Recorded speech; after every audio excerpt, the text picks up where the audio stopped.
en temas de emprendimiento, pues has escuchado hablar en algún momento. Es como toda metodología, propone un paso a paso, un conjunto de elementos que permitan a aquel individuo que los ejecuta llegar a un resultado esperado, satisfactorio. Vamos a conversar un poco de dónde viene esta metodología y ella inicia hace no tanto tiempo, en el 2010, y es producto de una investigación que se realizaban dos estudiantes a nivel de estudios de posgrado en los Estados Unidos. Ellos son el señor Alex Osterwalder y el señor Yves Pickner, quienes se encontraban realizando su investigación para llevar a cabo, para cumplir como requisito de su estudio de posgrado.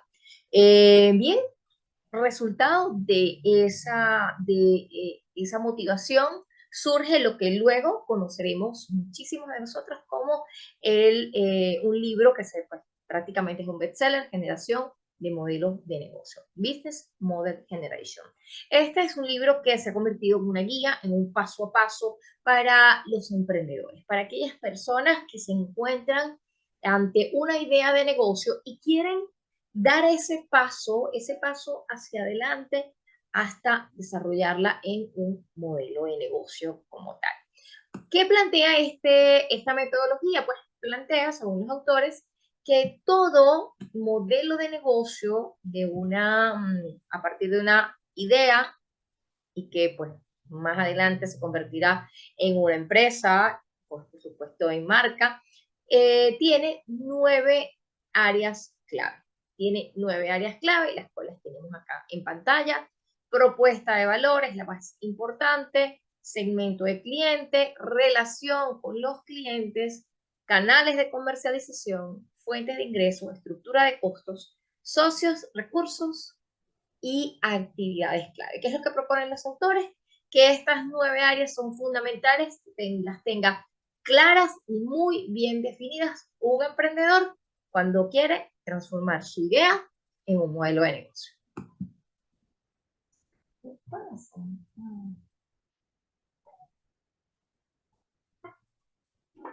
Andrés, ven acá. Andresito, pasa. Yo pausé la grabación, que justamente me está recordando de la alarma que te tocaba la pastilla. ¿Qué? Esa tía está emocionada. Quiere verte. ¿Sabes qué me dijo? ¿Sabes qué me dijo?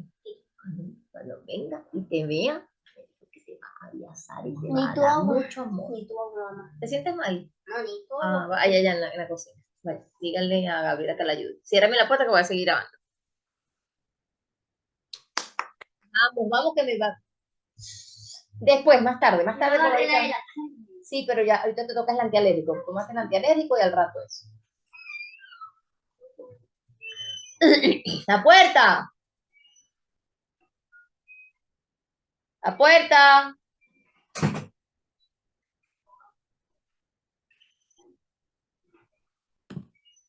En base a esta premisa, pues nos presenta a través de esta propuesta cuáles son estas 9 áreas y las vamos a ir repasando, vamos a conversar un poco sobre cada una de ellas y vamos a ver algunos puntos clave para comprenderlas y poder aplicarlas en la práctica, en ese emprendimiento que estás realizando, bien sea con fines académicos o con fines realmente de negocio o incluso emprendimiento social. Entonces, fíjense, tenemos acá, lo primero es la propuesta de valor.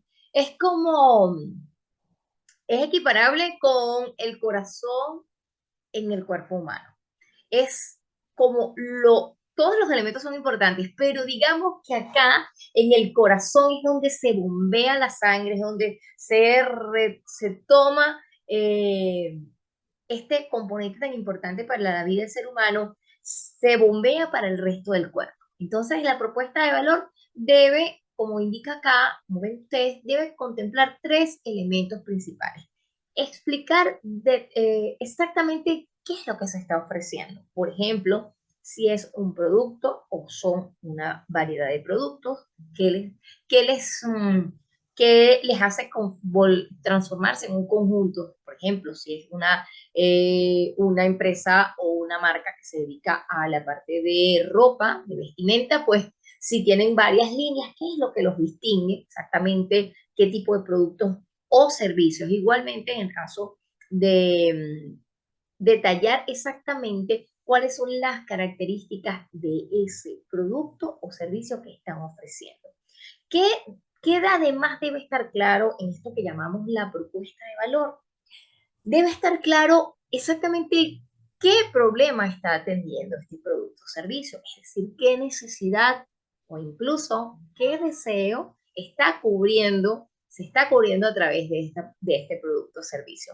Y por último, toda propuesta de valor debe contemplar cuál es el elemento innovador.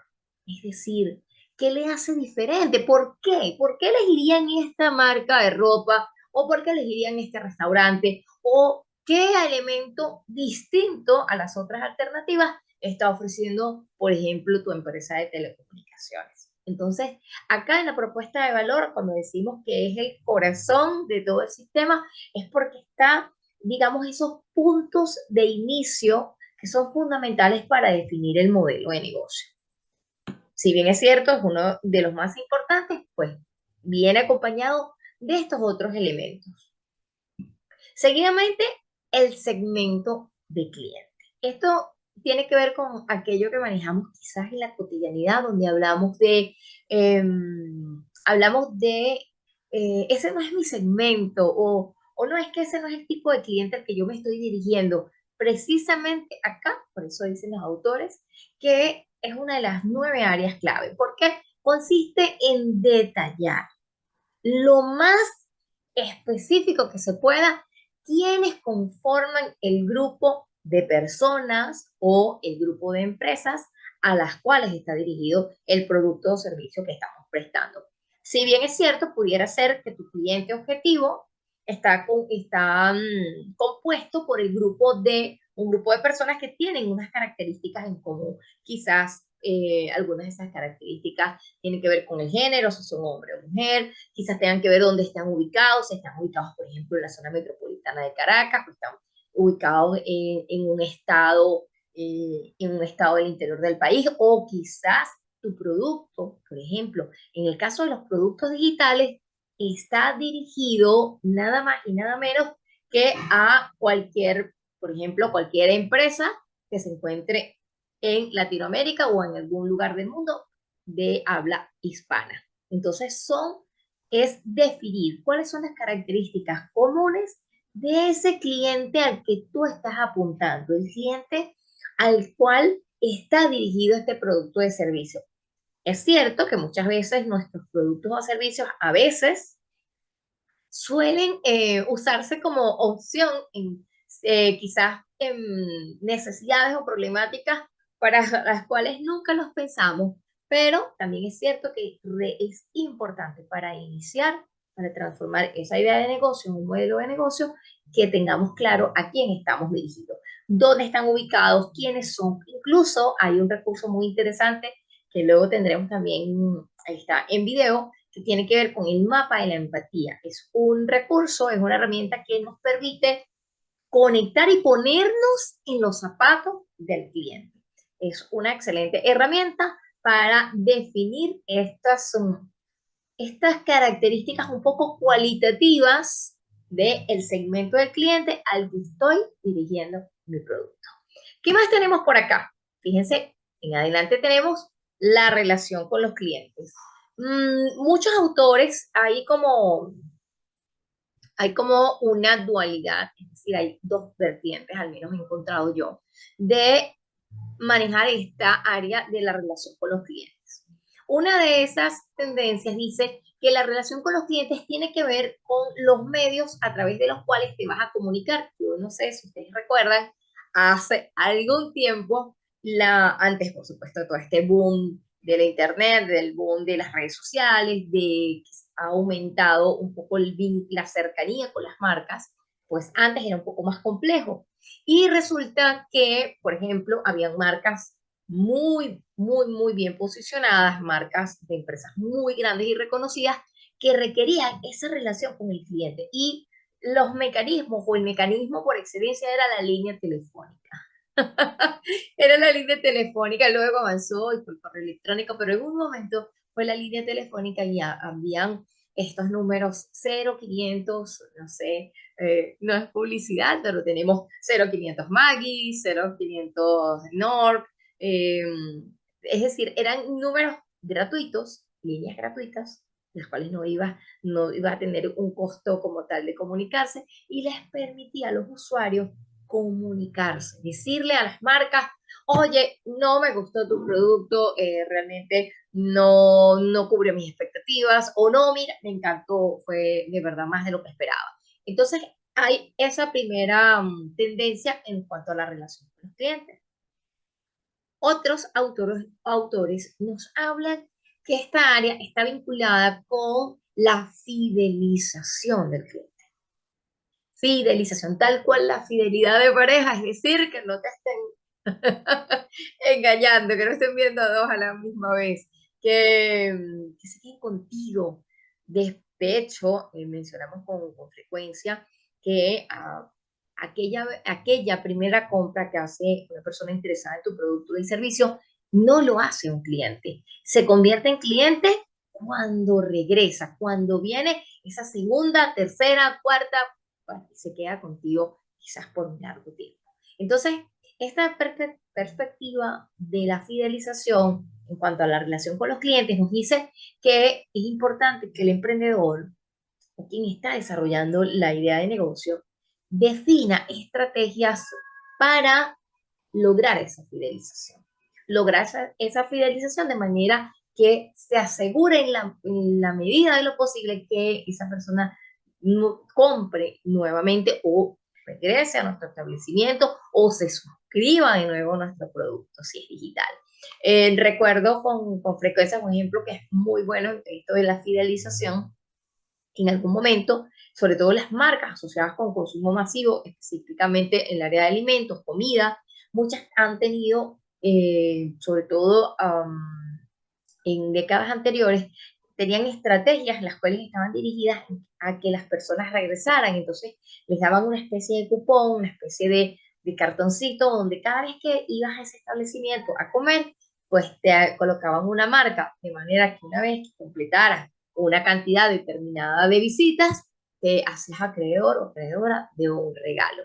Por supuesto, ustedes se imaginarán que una vez que ya has vuelto 10, 15, 20 veces a ese establecimiento comercial a consumir, a comer, por supuesto ya ese regalo que tanto te has propuesto, pues ya se ha pagado sustancialmente. Entonces ustedes tienen acá que pensar cuáles van a ser esas estrategias para conectar, cómo voy a conectar, hacer ese vínculo con el cliente y cómo voy a fidelizar, ¿ok? Avanzamos y tenemos los canales de comercialización. ¿Cómo es que van a llegar los productos o servicios de donde se generan, de donde los producimos hasta nuestros clientes objetivos? Tiene que ver cómo lo vas a entregar. Bueno, va a ser a través de puntos de distribución, va a ser directamente o lo vas a colocar quizás en tiendas especializadas en las cuales van a encontrar tus productos o va a ser a través del comercio electrónico, por ejemplo, casos como ocurre fácilmente quienes ofrecen productos y servicios a través de Mercado Libre, por ejemplo, a través de Amazon. También está aquellas empresas o marcas que pues han desarrollado, generado y creado canales online de ventas, que pueden ser precisamente a través de página web o a través de otros recursos, mecanismos, como son algunas plataformas en redes sociales, las cuales les permite poner a disposición de ese cliente el producto o servicio. ¿Qué van a hacer ustedes? Pues comiencen por anotar cuáles de los canales que están disponibles en este momento son los más propicios para su producto, para su servicio. Entonces van estableciendo y van haciendo esas pruebas de inicio, pues puntualizan cuáles serán esos canales de comercialización por excelencia. Y avanzamos a las fuentes de ingreso. Ya acá estamos involucrados en el área asociada con la parte financiera. Ya acá Dentro de la metodología hay dos áreas que están asociadas con la parte financiera. Esta es la primera y tiene que ver con que el emprendedor comience a identificar cuáles son aquellos conceptos por los cuales podrá ingresar dinero a, esta, a este emprendimiento, a este negocio o a esta empresa. ¿A qué se refiere con cuáles son los medios? Por ejemplo, si además de los productos, pues se va a poder ofrecer algún tipo de servicio asociado con ese producto, por ejemplo, como asesorías, si además de esto podemos hacer alianzas y generar ingresos a través de esas alianzas con algunos aliados clave que vamos a ver más adelante. Pero en todo caso, acá consta de que de hecho aplica una premisa que también se está manejando muchísimo a nivel de asesoría financiera, y es que desde el punto de vista empresarial, negocio, y el punto de vista personal, individual, no se recomienda tener una única fuente de ingreso. Se recomienda que sean, es más, hay quienes aseguran que el punto óptimo de fuentes de ingreso, al menos para las personas, por ejemplo, ¿verdad? Nosotros como individuos está entre 5 y 7 fuentes de ingreso. Ahora bien, en el caso de las empresas, va a depender muchísimo del modelo de negocio. Por ejemplo, si tienes una librería, quizás tu fuente de ingreso primordial es la venta de los libros, pero quizás puedes, en tus espacios donde está tu librería, puedes alquilar para que se realicen actividades allí, puedes colocar una especie de café y recibir ingresos, en este caso por la parte de consumo de alimentos, y así, al hacerte esa pregunta como emprendedor, ¿qué otras fuentes de ingresos puedo crear alrededor de la idea central? Entonces, estás más cubierto desde el punto de vista financiero. Avanzamos a esa otra área que tiene que ver con la parte financiera y tenemos la estructura de costos. Cuando hablamos de la estructura de costos, estamos hablando de detallar cuáles son esos costos fijos y cuáles son esos costos variables, los cuales se, se ejecutan, se dan para que la idea pueda llevarse a cabo. Aquí llamamos costos fijos y aquí llamamos costos variables. Los costos fijos son aquellos desembolsos, compromisos económicos que se han adquirido y que se ejecutan, se deben pagar, se produzca o no se produzca. Imagínense ustedes todo este punto en el escenario que vivimos durante el año 2020 y 2021, pero sobre todo en el 2020, donde a partir de marzo de 2020, todo esto que trajo la cuarentena por la pandemia COVID-19 obligó a muchísimos emprendimientos, negocios, empresas que tenían actividades desde el punto de vista físico, les obligó, porque en muchos lugares no fue opcional, fue obligatorio, fue coercitivo, se cierran las puertas y todos a casa.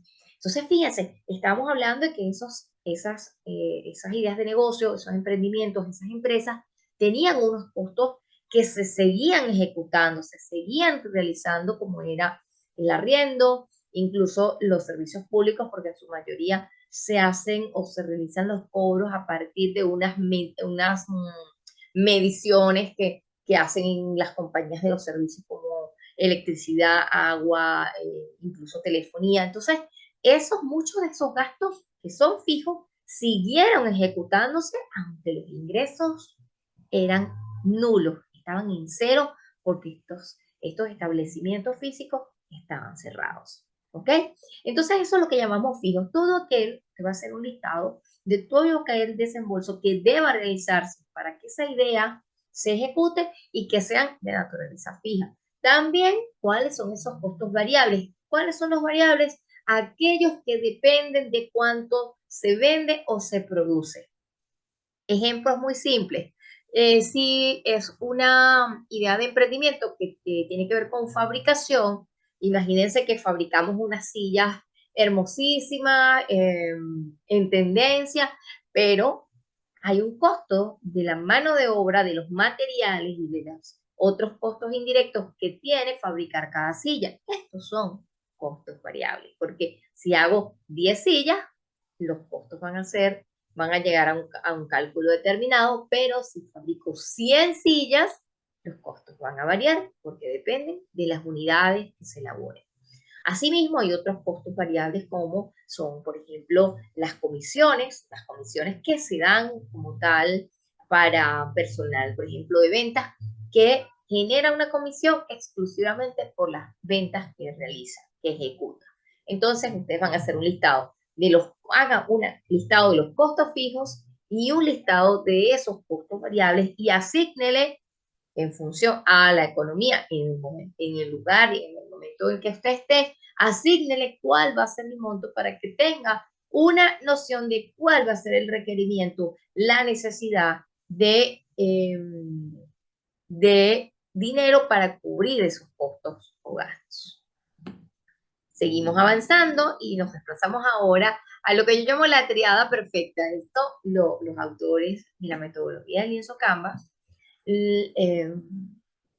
pues han denominado, ellos dijeron, mira, 3 áreas tienen que estar dirigidas a 3 puntos muy importantes. Y estos 3 llevan acá el nombre y apellido el apellido que comparten en común es el clave, es decir, actividades clave que vamos a ver en este momento, socios clave o aliados clave, que me gusta más, y recursos clave. Entonces, ¿qué es esto de las actividades clave? Consiste en hacer un listado, identificar, determinar cuáles son esos procesos. Cuando escuchan actividades en este contexto, se refiere a los procesos que son necesarios e indispensables para que este producto salga, para que este servicio se lleve a cabo. Fíjense, cuando estamos emprendiendo, tenemos ahí una gran variedad de procesos que son obligatorios y otros que son complementarios, que son opcionales, que nos encantaría realizar, pero que cuando aplicamos este filtro para poder tener claro la prioridad que tienen estos procesos o actividades, nos damos cuenta que hay algunos que son clave y otros que no lo son. Entonces, ustedes deben tomar en cuenta como actividad clave todo aquel proceso que sea indispensable para que su producto o servicio salga a la luz. Como les decía, hablando de los claves, pues están luego los recursos. Igualmente, los autores dicen, bueno, que también hay que tener muy claro qué necesitamos. Y cuando acá nos referimos a recursos, hablamos de recursos materiales, pero también de recursos no materiales, es decir, aquel aspecto asociado con las personas. Ya hemos dejado un poco atrás en la denominación de recurso humano, ahora sobre todo a nivel empresarial hablamos de talento humano, hablamos de capital humano, pero a ciencia cierta, pues nos referimos a ese mismo componente del ser humano que está involucrado. ¿Qué necesitamos?